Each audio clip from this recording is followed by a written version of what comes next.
What's good, everybody, man? JP checking in. Respect my region, man. We're back on another episode. Respect my region podcast. I'm your host, Joey J. Ping. We've got a special guest today on the 81st official episode. We've got Jack Grover in the building, coming in hot out of Ohio, CEO and co-founder of Grove Bags. How you living today, bro?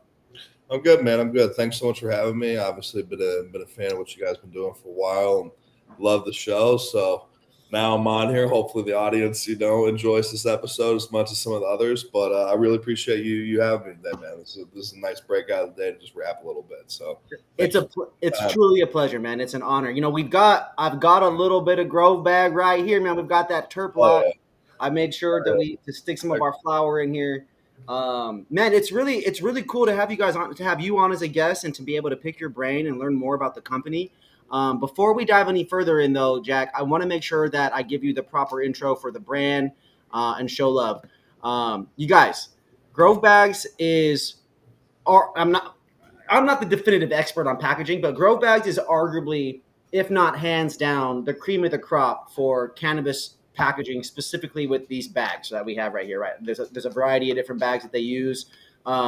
They use this TerpLoc technology, but ultimately, guys, the mission statement here: Grove Bags equips growers and consumers to efficiently preserve the quality of their cannabis from cultivation to consumption with USA, very important, made packaging powered by TerpLoc technology. The vision, Jack, to raise the quality standards in the cannabis industry, cementing TerpLoc as a globally recognized cannabis packaging solution everywhere cannabis is found. And I think that statement, I think that what you guys represent is incredibly valuable. What you've created here, Jack, as the co-founder, as the CEO, is so powerful because the science of cannabis hasn't been figured out yet, right?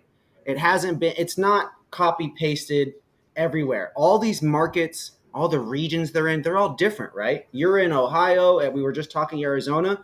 Those are not the same place. no, not at all. I mean, we've been very privileged and lucky to develop a product that the market likes and finds a lot of value in with Terplock, and that's taken us and myself and the product all over the world in the past 7 years. Almost a third of the world's countries have some sort of legal or medical cannabis or recreational cannabis program. So we've been in cultivation rooms on 6 continents, everywhere from home grows and outdoor grows, in Thailand on the Laotian border, to grows in the city of Bangkok, to grows in Lesotho, to Israel, to Spain, to places should have mentioned, to all over the United States and North America. Absolutely.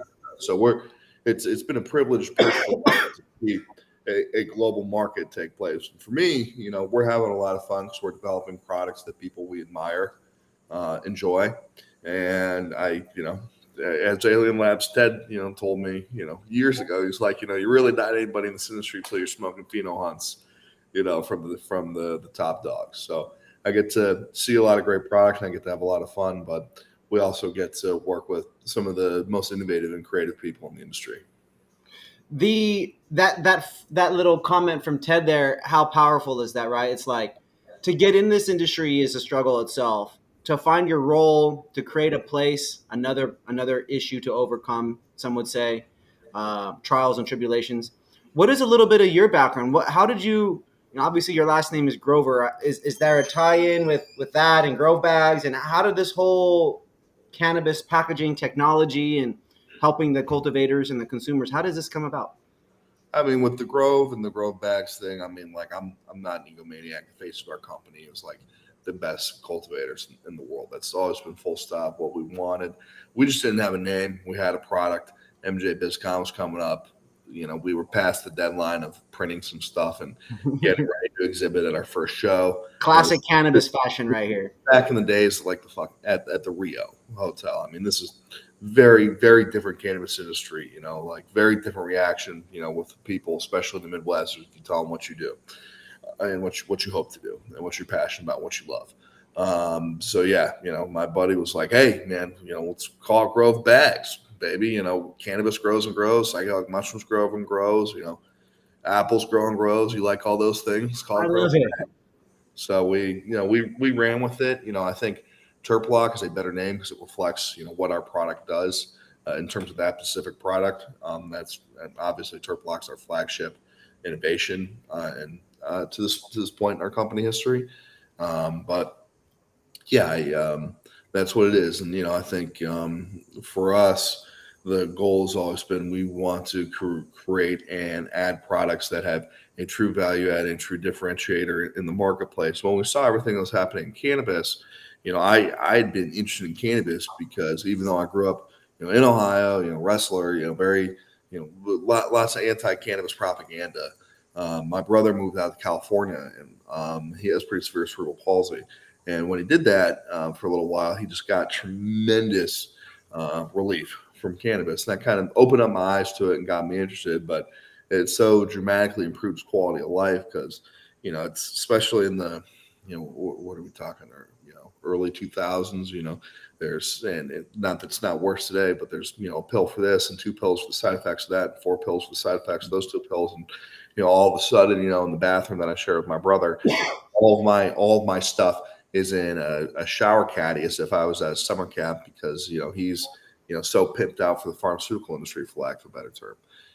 And using cannabis was able to has been huge for his quality of life and to able to rely greatly reduce his pharmaceutical needs. Yeah. But yeah, that got me interested and that got me passionate, and that you know got me excited. And I really, I believe uh, we live in a capitalist society here in the U.S., and I don't think the genie goes back in the bottle. So once we started to have an industry and things started to open up, I knew this was going to happen. We And were going to continue going forward versus backwards. Like that, America doesn't do too good at going backwards. no, And I was surprised a lot more people didn't see that early on. It's Denny B is definitely making some really really good points and comments here that we should address at some point because oh, he's yeah, for sure. Yeah, definitely shout out to Denny B here on our on the Facebook channel here, popping in. We'll read one of the comments here. The system is rigged against us, both systematically as a just a human here in America, as a citizen in America. When I turned 18, they didn't hand me a book of laws and how to be a good citizen in America. They didn't tell me here's the 100 laws you can break every day on accident that you don't even know about. There was no handbook of how to just stay out of jail, not go to prison, how to do my taxes. And I think that same mindset applies to the general business owner for sure. But cannabis, particularly bad right now while this is happening. Um, Mitch Mitch wrote up the questions for us today. Here, he's our co-producer and show, and so one of the ones that he has here is particularly interesting. It ties in with the various your background as a grower and the different people that you've met over the years. How does this relationship with growers and having a better understanding of the true step-by-step process, how does that really go into and have effect on your creation of this TerpLoc technology? I mean, I think just from a product ideation standpoint, I think you're going to be in a much better place if you're trying to truly create value. And I think the way you truly create value is by understanding and trying to do and making sure you're close to and facilitating good conversation, with the people who you want to make stuff for. So our products, up and down the line, if you go from Terplock or Fresh Frozen or anything else, they're made in very close collaboration and in very close synchronicity with growers that we really admire and respect. We don't really take a product to market unless we feel it's going to be a substantial value add over the current way of doing things, and you can't. So that point right there leads me to want to ask the question then again, and kind of going back to the different climates, you traveling to all these different regions and states, how with and going through these rounds of iterations based on feedback, you're obviously going to get feedback from this region over here and then a different one and a different one, and you clearly can identify patterns and consistencies, and probably in some cases inconsistencies on the flip side, right? So you guys start creating this packaging and getting feedback, and going through these iterations of what it looks like, what the technology is inside, outside, all of these different things. What are some of those? What were some of those first few rounds of feedback that you were getting? What was missing from cannabis prior to Grove Bags and TerpLoc technology? I mean, I think it took us probably a dozen iterations to really get something that the market was like, this is really good. Like this makes a noticeable difference in product quality. What explain to me how this works? Because really, it was just like, oh, I got to try it. Like this is a new technology class coming from very mature agricultural supply chains, trying to tweak it to the very sensitive nature of cannabis, and then get the industry to buy into it, test it, analyze it, and in a way, and make a consensus opinion, and then adopt it. And that was a monumental task in some ways. I think our biggest thing was we made something we believed really worked, and we said, hey, why don't you try this? And then, when we sent you something for free, we passed it the shed. You'd be like, hey, did you try it? Did you like it? Did you try it like this? How'd you use it? Did you use the proper moisture content? How'd you dry? How'd you cure? Do you understand the difference between drying and curing? Do you understand water activity level? And started talking about a lot of these things, really raising, I think, awareness. And I'm glad, and I think the awareness is, broadly seen throughout the cannabis industry, whether or not we get credit for it or not. But I think, we've always had this acronym DUAHU, and when I make presentations or go and talk at conferences, I can't purely pitch our product, but I say, if I'm in your position and I'm operating a brand, the things that I want to think about from material science perspective, as far as it relates to my product quality and integrity across my supply chain and the supply chain that my customers have to deal with and accept, right? What's the durability of the package? How's the package protecting odor, controlling odor? How's the package maintaining oxygen levels and, proper gas mixtures? Is there anti-static control in that package? A lot of people don't think about anti-static control. And we were really the first people to like obsess over this really and just be like, well, and just because, we were dudes who love What was weed. that? What was that word again? Uh, and anti-static control because we were just dudes who loved weed, You said anti-static control. yeah. So the reason why anti-static elemental control is important in any sort of cannabis package that you're using, in terms of flower, is about 90% of your terpenes are actually in the trichomes on the flower, and those trichomes, those little heads of resin. When people talk about cannabis as tree, that's a very accurate way to describe it because really it is tree, but the fruit of that tree, is those little resin heads. And those little resin heads and trichomes are extremely delicate, but that's where 90% of the terpenes and medicinal value and efficacy of the product is. So when we have a vessel with a high static charge touching flower, what that means is that high static charge is separating those trichome heads and pulling them onto the walls of that container or vessels. Wow. Flour. So that's one of the ways in which flour can get damaged and degrade. Yeah, and this is stuff that nobody was talking about, and Ryan Carnevale and myself and JJ Yang, You're talking about this, right? This is Ziploc. So you're talking about these trichome heads right here, huh? yes, everybody knows what I'm talking about. Like if anybody's ever, put cannabis in a nylon turkey bag, nylon, great material, high barrier property in terms of good odor control, high static charge, no UV protection, but that static charge, you see it because that bag and that porous nylon, you see over time as that flower sits in that bag, you see how it kind of dusts and clouds. Yeah, yeah.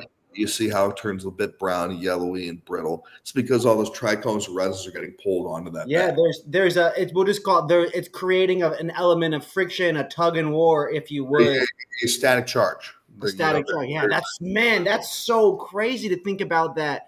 Yeah. This inside this bag right now, everybody, inside this bag right now, there is static charge between right Well, between not like that bag because not that's this bag, not wrong bag, but something like okay. So let's use my other bag for example, something like this, right? yeah. So something like that. That's mylar. Most normally, if it's produced in the United States, is metallized polyester. And not only Interesting. is that not an environmentally friendly material, there's almost an aluminum foil that's super spread and bonded over that film structure, that polymer film structure. Mm-hmm. That creates a really good barrier property for odor, but it's got a lot of downsides. One of which is a high static charge. So high static charge, no static charge. But Exactly. inside of both bags, there is a microclimate where things are happening, right? Absolutely, because there's a moisture vapor headspace coming off that flower, right? There's that moisture vapor is creating pressure. There is an individual microclimate within the bag. Just as there's different microclimates, as we know, within grows, within different parts of Yes. the grow, between different parts of the grow room, between different parts of your drying and curing room. There's also a microclimate in that vessel with that Interesting. agricultural product. But To anyway, me, this is like you ever worn jeans and then you put on some swooshy pants and like one pair of clothes breathes better than the others. Like and the airflow is different. Like this is crazy. I had no idea that much as Denny is saying here. I had no much idea that there was this much science that goes into that, and this is so interesting. I mean, Um, there's so much science wow. going, so many different aspects of this industry and of this plant right now, and I think one of the exciting things about it is the unique challenges of the cannabis plant and the cannabis industry are actually fueling a lot of innovation and development in the broader packaging industry, which I think is just good for the general consumer, good for the public. Like it's a it's a good thing for society. I think that those conversations, but in terms of pulling it back, talking about the NSAC, you also have humidity control, right? Okay. And control, a lot of people still have the misconception that humidity directly corresponds to moisture content or water activity level, which it definitely does not, because there's different ways to control and amount for and account for humidity. One of our fundamental philosophies has always been, if you're needing to use supplemental moisture to rehydrate or dehydrate product, that's just a symptom of a loose SOP, because there's enough residual moisture in cannabis, there's enough moisture in the product stably over the supply chain um, to maintain product integrity. And I think that's another sign of still having broad operational inefficiencies as an industry, because you don't see that as much in other more mature agricultural industries. You see a much better SOP and a much better chain of custody and a much deeper understanding of the plant. And I think part of that, when I hit on water activity level, I'm talking about that because water activity level is a much better indicator for us than moisture content. Most people, for us at least, we say, you want your flower at about 10.7 to 11%, moisture content. Okay. And then it's ready to go in the bag and cure it. And it doesn't need to be burped in there. Well, how are you testing it? Are you testing it properly? Are you grinding that whole bud up? Or are you peeling flower off a large and small cola and testing the moisture content of that interior most stem after you cut it in half and giving you what I would call a true reading, because so much humidity and moisture hides in the stem. That's why people Yeah, burp, yeah, yeah. right? Because they think the flower's dry. They put it in the tub. They come back to it 6 hours later. It's stopping wet. That's because those buds rehydrated off the stem because there's so much moisture hiding in there. They say that the perfect cure, though, there's a lot of things that go into it, but they say that perfect cure, you hear that bend and snap of the bud, right? So that's the old saying that at a precise 90-degree angle, that stem should snap. And while that is a very good rule of thumb, I think the water activity level moisture gives a much better idea of what's going on both within the flower, within the stem, and within the whole plant in terms of its curing process and its life cycle, because it gives a much better idea of how that plant is breaking down those residual sugars and chlorophylls and making them into cannabinoids, subcannabinoids, and flavonoids for that of that flower, right, or of that product. So I think a lot of value has been created there and heightened there as we've grown as we've grown in industry, and a focus on product quality has grown there. But that kind of moisture control or responsiveness, however you want to handle that issue, at the end of the day, we're trying to maintain 0.55 to 0.58 water activity level within that bud holistically. I want to summarize. I know that there's more elements that go into this next question than just what you discussed, but you've covered a pretty solid. Well, the last thing I'd add in there, just on that topic, No, go sorry, ahead. Joey, like the last kind of thing I would add in there is like thinking about ultraviolet light, because ultraviolet light will actually degrade the potency and efficacy of cannabis faster than anything else. So that's kind of that last addressable kind of element or consideration or factor you want to have when making packaging decisions for products, is Yeah. how's the product addressing the ultraviolet light concern, or has the product been so heavily processed or at a price point for a consumer where it doesn't matter. Those are the tough questions people need to answer in that in those situations, making those purchasing decisions, packaging and presentation decisions. But it's an element they need to be aware of nonetheless, whether or not they discount it, because that's a huge component of product quality. I have two back to back questions, but I'm gonna need you to keep them short because these are the ones that we want to be posting online. These are very valuable clips, if you would. The first one is, what would you consider to be the five most important elements when it comes to picking your packaging? Now, that's question one.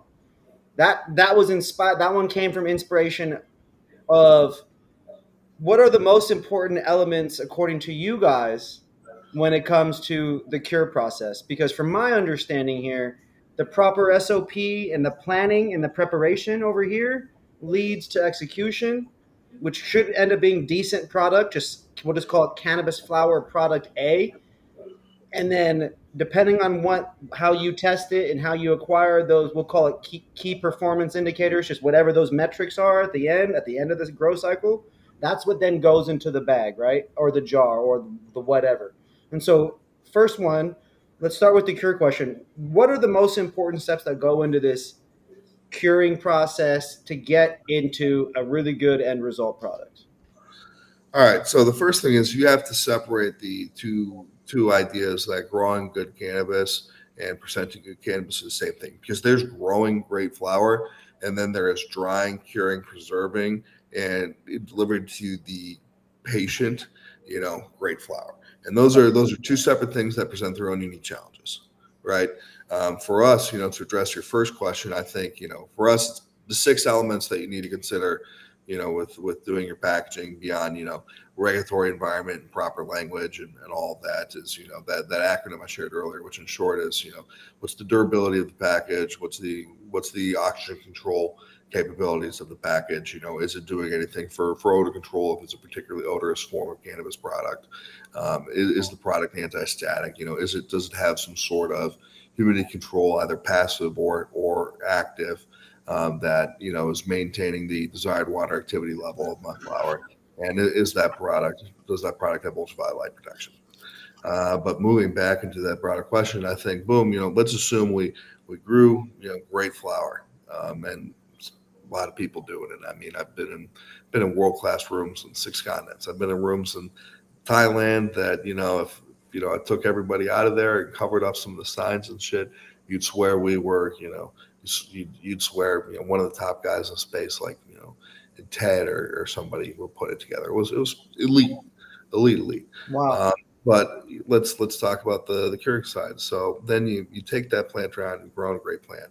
Ideally in the perfect world, everybody's doing a 14-day hang dry at 60 degrees, Fahrenheit, 57 to 60 degrees, in temperature. The reason that are in relative humidity, and the reason we like, being at 60 degrees or below, there's a couple of reasons. One, flower should never really be above 65, because what happens is the respiration rate of the flower will go up dramatically. So for every degree you are over 7 degrees, you're doubling the respiration rate of those terpenes Wow. into the headspace of your container. And if you have a container and you're using a vessel or a product or a humidity control device that's absorbing or damaging those terpenes, and not a solution powered just by moisture vapor with good control properties, that is able to allow the flower or the product, once it's in stable condition, to reabsorb that from the headspace, that's a way that you have substantial product loss. Is that So are you and I don't have to name it. You don't have to name them by brand, right? But are you referring to those things that are inside the jars, oftentimes, or inside like the little insert? Like I think there's a lot of different products and a lot of different brands, and a lot of different solutions, out there, that I think if you really dove into and tested out, I think, or asked around, I think you would, be curious. that seems to me like it's more of a band aid or like a crutch versus just doing a better SOP, like executing better. Well, there's always room for band-aids and crutches, but I would agree with you. I think for a lot of our customers and partners, putting in a tight operational SOP around with the right technology designed to efficiently and effectively scale has been cost effective and material cost effective, labor cost effective. A lot of different ways you can divide that up. But no, there's a lot of different things, a lot of solutions. Nitrogen flushing, is a great technology, but that's a food tech item from the 80s. That's not really how products with respiratory needs operate anymore. Um, and that's why I think if you look at the overall global packaging industry, modified atmospheric flexible packaging is the big growth area because it allows for very tailored solutions for very specific environmental needs. And You go with to the grocery store now, you go to the gas station, what is most consumables packaged in? Flexible packaging. Even more and more liquid items, flexible packaging, yeah, yeah, because yeah. we make really smart materials for really specific use cases. And with this innovation, we'll call it, with this forward progression in packaging, well, sustainability, customization, probably like speed, ability to get it to market faster, that kind of stuff. um, what do you kind of see on the evolution specifically for cannabis packaging? I mean, we're seeing cookies put things in like little boxes, and then like ice cream little carton things now.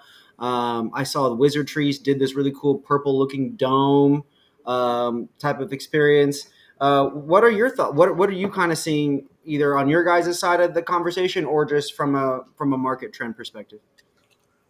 It's interesting, right? Because it's part of it is how's cannabis going to be marketed and whatnot. I think we've always had the thesis cannabis is going to be just an acceptable, normal, everyday part of life, and it's going to be a consumable item, and it's going to people are going to package like a consumable item.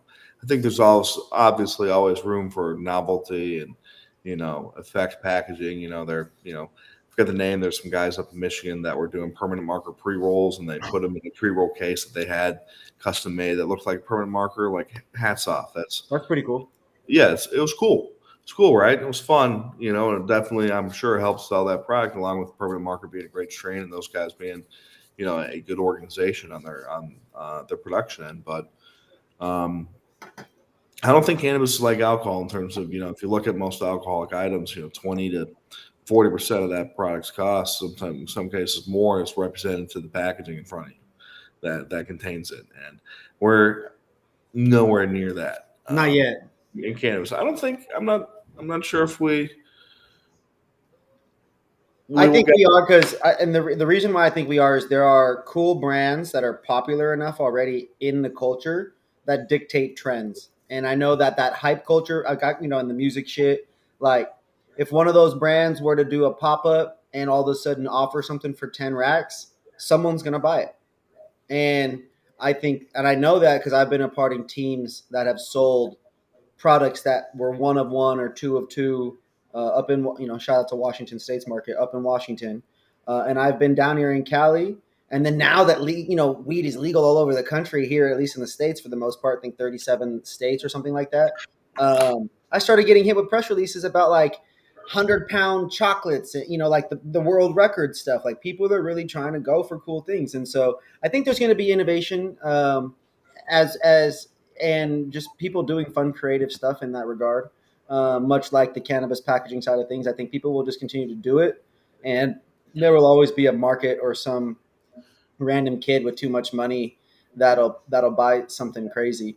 Um, I don't know. I think of it kind of like cigars in a way. Not to get too off topic from your earlier question, but cigars. Definitely. You know, Not that wide a variety of packaging beyond cellophane and sticks and boxes, and yeah, there's cigars and boxes, or sticks cigars and some sort of aluminum tube or some sort of aluminum case. That's how virtually all of them come, right? Because it's such a consumable item. So I think flex pack is going to be pretty enduring in cannabis. I think especially in coffee, like I think you look at coffee, I don't know how much packaging um, aids in the sale of the coffee. I think it's a vessel to get it done, right? I think that's why they go flexible packaging, because it's effective, and you can highly print it, you can brand it, you can put some nice graphics and effects on it. But at the end of the day, it's the most effective way to yeah, deliver that product to you with high quality, high integrity. Because at the end of the day, that coffee has still got to punch you in the nose when you open that bag, right? I think cannabis flower, at least, is very much the same way. Do now you mentioned earlier too, you've been to some of the most elite growers. I'm sure you've seen tons of craft smaller operations as well. That's where most people started off in anyways, and being in the game you just kind of see those to start with. But now that you've been all over and you've been able to be a part of those pheno hunts with some of those elite people, where would you say the best weed is found across the world? Is it truly California, or are there pockets where Is there a concentration of people in California among Los Angeles, Santa Barbara, Sacramento, Santa Rosa, the Bay, and some spots up further up in NorCal? I mean, yeah, there's definitely the greatest concentration of legacy knowledge, technique, infrastructure. It's a great microclimate, whatever you want to call it. It's the highest concentration of it. But are there people doing fascinating stuff and stuff at a super fucking elite level all over the world? Yeah, yeah, there are. There are what are people. the two most impressive that come to mind immediately for that? Um, The region. You don't have to name the company if you don't want to. Went to a facility in Thailand with Jimmy Devine. He did. Shout out to him. I think he's a great dude and just loves the heat, follows the culture, gives brings a lot of attention to some people doing some really cool stuff. In the cultivation space, especially. He and I went to a facility in Thailand that like just blew my mind. I've been to so many facilities. I've grown. I've worked with people, and there was like, usually you go to a new market and it's like, hey, you should do this. Like, check this out. I try this way. There's a lot of suggestions you can make because you want to see these businesses be successful just from a business standpoint, but also more from a personal standpoint. You're there. These people are taking the time. Like, if you see something that could be a good thing, good tech for them, like you suggest it, right? We just So want to smoke the best weed everywhere we go, right? That's all we're trying to do. I mean, yeah, I mean, as a young man, that's starting a business. That's the dream. Like, yeah, I want to do a company that I want to start a business that people actually like, and I want to smoke some of the dopest weed in the world. And like, yo, like 14-year-old me will give 31-year-old me like, yo, hell yeah, player. Like you smoked the heat with the players like everywhere. Like you saw that shit. Like you were you have some cool fucking stories. Like yeah, that's been a blessing from God, and I appreciate it every day. And I think I had I have very few regrets about it. It's been a blessing, but no, I back to that room. I was in this room. There's nothing I could fucking say. I was just like, hey man, I can't wait to smoke some of the shit you gave me. Like this is fantastic. And That's then awesome. obviously, he opens up a tub and like he's running our tech and he agrees it's the tech to run. And it was just like, all right, word. Well, like holler if there's ever anything I can do for you or like, somebody I can connect you to because I know all sorts of people around. But yeah, there's nothing I could suggest, dude. Had That's enough so fucking awesome. had that No, shit on. I've never been into a facility just yet that where something didn't raise like it's Soil remediation, cleaning everything before it got in the facility. It was top to down. Like at least I'm sure there are a lot of guys who could go in there and have a brain trust with an elite level operator like that and certainly add value. Some of the guys we talked about, can certainly go in there and make great suggestions. I'm not fucking Ted, but I do know a little bit, or a decent bit. And there was nothing I could say. I was blown away. I mean, it would have been one of the most very elite rooms in any of those places in California. I said. so I mentioned Thailand was that one. yeah, Thailand one Where was another one that it was you were just like, holy shit, this place is crazy. small op outside of Barcelona. Hmm. Small op outside of Barcelona. Um, Obviously, Piatea, is hot right now, and it's an interesting, iteration of hash the plant. I enjoy it, but like, this dude was putting out like heat smoking flower because I think growing for resin is a bit different than growing smoking flower, but like it was fantastic, and it's some strains and some uh, genetics that are pretty, I think kind of unique to that area that I haven't really seen before, and kind of He had some stuff outdoors, he had some stuff indoors, and so some stuff he was running outdoors. He kind of it's been bred over a long period of time to kind of try to be ideal for his unique microclimate there and his situation there. And like dude, obviously knew the tech on the curing and storage, but like up and down, I think he had a great system. He was doing a phenomenal living soil. Natural herbal pest control. I mean, very very impressive. Top to bottom, small team. We're talking less than 250 plants throughout the entire facility. I'm sure, but um, I think that it's less than 200. But extremely world class work. World class work. That's There's incredible. I've been to, there was nothing I was able to contribute on outside of curing and storage and talking a little bit of just getting nerding out with the dude about moisture and water contact levels and speculating as well on like what's really going on with the plant and some of the stuff. And but no, everything else, I mean, this dude up and down was Duke of ball. Like it was awesome. I mean, this product would have been standing out, stood out on the table at any competition, anywhere. that's awesome.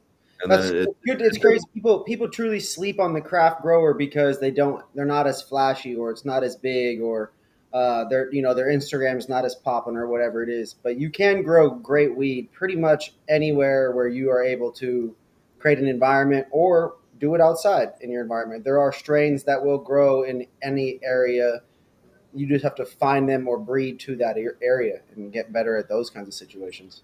there's a way. I mean, there's a way to do it if you are determined and dedicated to getting it done. I would say the amount of willpower that and determination and creativity and ingenuity that I've seen among the people that I've been able to work with and add value to what they're doing and spend time with has been is I still get you know I still get humbled at the stuff I see every day. I'm just like, man, That's fuck incredible. yeah. And I think you know I think that's been one of the big blessings, other than you smoke, going into the grow rooms and smoking the flower from the personal stash of like the dudes that you watched on YouTube or followed on Instagram, way back in the day when you're getting custody to like, working your way to the inside. I think has been pretty cool. But I think the big part of that blessing as well is being around people that are so so determined and so dedicated and so passionate. Um, you know, yeah, it's made me into the person I am, and I've been lucky enough that or blessed enough, or whatever you want to call it, that we developed a great product that gave us the opportunity to do that. And hopefully we can continue to rise to that. But it's been a pretty kick ass ride so far.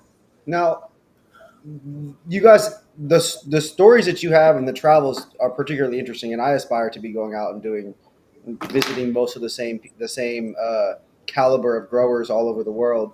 When it comes to them, not all of them necessarily, but these people using Grove bags, I'm interested in learning what was the problem they were having before Grove bags and TerpLoc technology, and what ultimately was the reason why they switched to your tech. So there's a variety of issues that kind of drive people being open to trying the solution. And that could be, I'm having substantial product degradation. I'm having molding issues. I'm spending a ton of money trying to account for how loose my SOPs are using one band-aid or another. The way I'm doing things is really inefficient. I'm losing tremendous margin on this. Customers are not happy with my product. Oftentimes they don't consume it quickly enough because it degrades so quickly in the packaging it's in. I don't understand what's going on. Fantastic flower is leaving my grow rooms, but I don't know what's happening after that because the people in the market aren't liking it or aren't receptive to it. It's not getting good reviews. Hmm. Um, any litany of issues, from operational to degrade, to a lot of degradation, and a lot of just desire to deliver. I hope also thankfully as well, a lot of desire to just how do I, how do we get as close to this, this product that I'm picking up out of my curing bin in my production facility? How do we get as close to this as possible for the person that's buying this at the dispensary and then throwing it in their drawer for a month or Mhm. 3 months? It's interesting to think about. I've been in a lot of facilities in the last few years, and we've been noticing more and more that people were switching away from the more traditional, uh, specific products, or just from the turkey bags to I've seen these like circular pop open, like they're almost like coolers kind of like vibe. I've Uh, seen those. People like those because they're easy to store. Devolved, They're good to rotate the flour. That's another product I'm familiar with. That's it's a container with a good seal. yeah. Yeah, certainly. But those are the majority that I've seen, and it's always been interesting to hear why people are switching or what they're going for. And so I appreciate you elaborating on that. Before we get on out of here, everybody, I got to get through our sponsor statement. This episode was brought to you guys by RMR Legacy Smalls. We've got it here in our future Arizona bag. We did this bag in collaboration with Grow Bags and TerpLoc. I appreciate you, Jack, for working with us on this project. Super dope. I've been I we wanted to use this for Arizona, and I've been heavily considering making the switch here in California because I routinely buy weed that's too dry, and I know that these brands are putting a lot of money and time and effort to do whatever they can to get the product as fresh as it can and at the highest quality, whatever that might be, from here to all the way to here. Like they're doing what they can to get it, to market and have it be a great product, but most of the time, you can't. These retailers, you can't control what they do and how they store it, and what happens after the grower, creates this art. And so we're very much excited, to down the road when we're able to afford a re-up on packaging here soon, to try to start making that switch and ultimately launch with you guys and these Arizona bags. And so, for those of you guys watching, make sure you guys tap in, like, follow, and subscribe to all things Grove Bags. Make sure you guys Google Terplock technology. Go read up on that. Feel free to reach out to Jack here. I know that you're active online compared to a lot of people, and so you're definitely a really solid resource to help people clearly identify various pain points in their supply chain process, having been to so many places. Absolutely, Joey. Appreciate you. I'm an easy man to reach. LinkedIn, Instagram, email. A lot of people in this industry have my cell phone. Shoot me a text. What's your preferred way for people to hit you once if they see this and they're gonna reach out? Hit me up on LinkedIn. Hit me up on email. Jack at grovebags.com. On LinkedIn, I'm just Jack Rover. Always down to chat. Always down to answer the hard questions, show the data, and dive into it. Um, we put our money where our mouth is. You want to hit us up and try the product. You have some tough questions. Something doesn't make sense to you. Try it out. Would love to go through it and explain. Our system and our beliefs and what we believe is the best way to process, secure, and handle and deliver cannabis to customers. But beyond that, thanks again so much. I got a banger question left still. That was just the sponsor statement. Oh, my bad. Oh no, you're good, dude. No, I appreciate it. That's all. Even still, just learning more bit by bit. But the true, there's technically two questions. The last one's kind of like it's just the one that's included every time. But this one is about going from jars to like those big totes to the what Mitch has here is technology in a bag, which I feel like that doesn't do it justice, but that's what it is, right? And there was a couple points earlier that you were talking about in terms of the UV lighting, the humidity, right? How I forget what the word was exactly, but how the terpenes, they kind of pull out almost and diffuse into the space in the jar or the space in the bag, right? And so it makes me think that, damn, I've got a lot of jars, right, where it's just glass and see-through, and all the light in all of those in all these dispensaries and all these storage rooms, right, they're able to get in and penetrate a lot of the product by the time it gets to the customer. And Oh so yeah, we've talked with a lot of people just about how they're doing their vault and how they're protecting their product and housing inventory before it even leaves the building. It Great like point. makes sense to cover things with blankets at this point to really make sure that no light doesn't hit it, or to truly box it up entirely, right? Have it come fully closed to some extent. And so the question I have is, you know, what are those key components that really go into the conversation of jar versus this technology and bag that you have? Um, I mean, first off, it's pretty easy for us to sell against a jar. A jar is a inefficient, novelty item that doesn't do any of those factors: the durability, the odor control, the oxygen control, the ultraviolet light protection, the anti-static protection, humidity, regulation, gas control regulation, more specifically, I should say, that we talked about. It certainly has a unique aesthetic to it. I think people always associate glass with premium aesthetic, but if I'm going in your facility, and I'm pitching you, dog. All right, you're using a jar that you have to buy a jar CR cap. You are probably putting at least 4 labels on that jar, and then you're putting some sort of barrier or gasket on the lid of that jar. And then you've got your assembly costs. My shit, you pop it open. Like, we work closely enough together. I print all your information right on the bag. You have no labels Oh on yeah, that because all of your information is on your piece of flexible packaging. All of your compliance, everything for every market. That's you know, some of the advantages of right on the bag, everybody, literally. everything, Yeah. everything. But I'm talking, we can get crazy with it if you want to talk about QR codes and authentication and trace and track and all that stuff. The capabilities of it. Um, Supersede a multi-thousand-year-old technology that is glass jars. Shout out to jars, but that shit's a little old. We got if you really are growing the best cannabis and you're still putting your stuff in a jar inside a box, I'll give you that it's in a box, but then you're still forgetting about the humidity control and these other elements that go into what you open the jar and smoking the weed. It's different. And so you want to do what we can to preserve that flower, right? Yeah, absolutely. I mean, does it present beautifully? Yeah. Does it have a great aesthetic to it? Yeah, absolutely. As part of the consumer, as part of the subjective consumer experience, the presentation. When we look at food, do we eat food?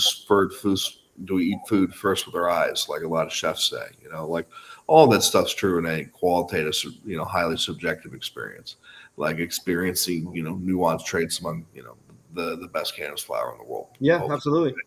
right? And certainly a lot of guys that would, argue and, it'd be tough to argue against them. It's like, hey, I run a small, operation or craft brand, my stuff sells out immediately and people smoke it immediately because it's the hottest shit out there. And I was like, hey, well, it's your brand, it's your decision at the end of the day. But I think there's reason why you see a substantial amount of product continuing to switch and embrace flexible packaging is the material benefits, the technological benefits, the ability to use materials like TerpLoc, the printing and sophistication, and the environmental efficiency, minimized environmental footprint, and better results. I think cannabis is becoming, as we hoped, a normalized, more expected part of society, and people Absolutely. get the most effective, most form efficient type of packaging, which is flexible packaging. I appreciate what you guys do to help improve and just help the people that are open to hearing about it and give it a shot. Overall, cannabis, being delivered to the customer, to the consumer, those who need it, whether it's patients or rec, they ultimately deliver. They ultimately deserve the best for whatever their dollar can get them, and whatever that bud tender is giving, they ultimately deserve the best representation of whatever that comes from. And the farms and the cultivators, the people that are making that product, they deserve the fair chance. And so I appreciate what you guys do to just help be another resource for those out there. Now, before we get on out of here, the last question: what does Grove Bags and TerpLoc? What do y'all got coming up, man? What's that exclusive, little update for us here today? What do we got? We've got some pretty cool products coming out. We've got a substantially new and improved fresh frozen bag that we think will really be great for the supply chain in terms of making, ensuring and understanding cold storage and having evidence of it within the packaging, kind of tamper evident packaging. Frozen bag. Let's Yeah, go. I think there's a lot of value to be created there. I think there's some pretty cool stuff that we've got coming out from BizCon. Some stuff that we're doing with smart materials. I think we're finally, mastering how to create both smart and truly sustainable, not BS marketing type, truly sustainable circular packaging products. So a lot of stuff keeping us busy until then. That's sick, dude. I appreciate you, man. Thank you so much, Jack. Everybody, for y'all for watching, we appreciate you. This was episode 81 of the RMR podcast. I'm your host, Joey J. Ping. Today we had co-founder, CEO Jack Grover of Grove Bags, TerpLoc Technology. You guys absolutely crushing the game. RMR Legacy Smalls, the sponsor for today's episode, and also too powered by Vape Department, our current partner for all things hardware and vapes, a really solid boutique experience for those in need of vape cannabis hardware. Jack, I appreciate you. Thank you Appreciate again. it. Thanks so much, RMR fam. Man, everybody like, follow, and subscribe, comment, talk that shit. No matter what, we're going to keep doing more interviews, so keep it coming. I love you guys.